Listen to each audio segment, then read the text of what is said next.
consistency moves mountains and really solidifies your brand in the marketplace. I just came off a stellar weekend here at Montage Deer Valley with an extraordinary group of doctors and entrepreneurs. And one of the things that I kept having a lot of these doctors come up to me and they would ask me, they would actually tell me, you've been consistent over the years. I've seen you all over social media. How do you do it? Like, what is your secret? And, I've had so many ask me that for the longest time. I started way back in 2005, 2006 in the old MySpace days.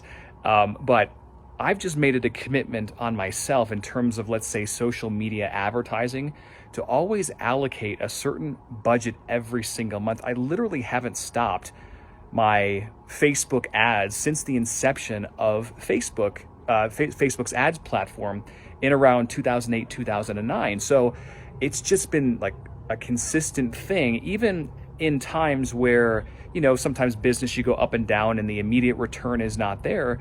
But we also like to play the branding game, because eventually what happens is people see you everywhere and you build up so much goodwill in the marketplace that ultimately that leads to amazing relationships and its own separate set of referrals, because you become the celebrity expert in the space that everyone wants to be and utilize their services. So consistency is so powerful. I can't even stress that enough.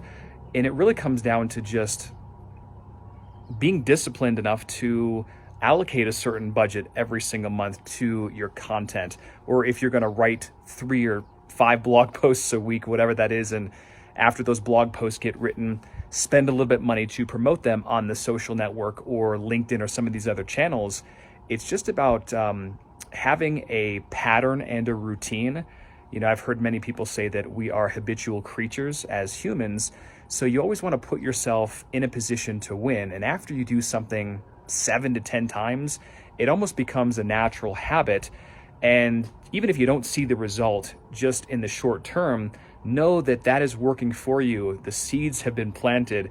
You're in that incubation stage, and eventually that dam is going to break and massive things are going to happen. But it's just still remarkable when I attend seminars or events or masterminds and I have people come up to me and say, yeah, man, I've seen you all over the place. How do you do it? And I'm a pretty simple guy in regards. I've just prioritized that.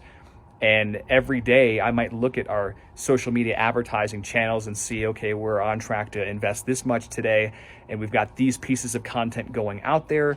Or if not, I'll have a team member do it, but it's just always been a top priority in my life. And, of course, what you make a priority in your life typically tends to happen. Right now, when everyone's on social media during the interesting time that we're living in, I've been telling clients to double and triple down on their ad spends of great content using Facebook or LinkedIn, because most people have just been cutting back, and with crisis comes opportunity. So it's how you perceive the situation. And I'm telling you that if you do it with great content, you'll come out of this having so much goodwill, gain so much market share, and you're going to be positioned at the highest level, being that voice of certainty and reason when people needed you the most. So the lesson for today, again, is consistency. Make that a top priority in your life, especially when it comes to distributing content on social media, not just posting. I'm talking about actually spending dollars to pour gasoline on the fire, so to speak. I was just talking with a friend and a client, talked about how him and his wife, they do these Facebook live videos. They get 300 plus shares on them because they just have this natural affinity with each other, and the relationship's great, and they make people laugh, and they fuse great health lessons in there. And I said, have you ever actually applied any Facebook advertising budget to them? And he said, no, not at this stage. That's something that they definitely need to do. The market's already told you that they love your stuff because you've got just as many shares as you do likes. That's a telltale indicator. So you have to have consistent amplification of your content to eventually become a household name in the market that you want to service. So hopefully that makes sense to you. Thumb it up if you like this content, or tag someone you feel could benefit. I want to show you the scenery here at the Montage. It's so gorgeous, and I'm extremely blessed, my family and I, that we can do cool things with amazing entrepreneurs and professionals. So have a wonderful day, and cheers.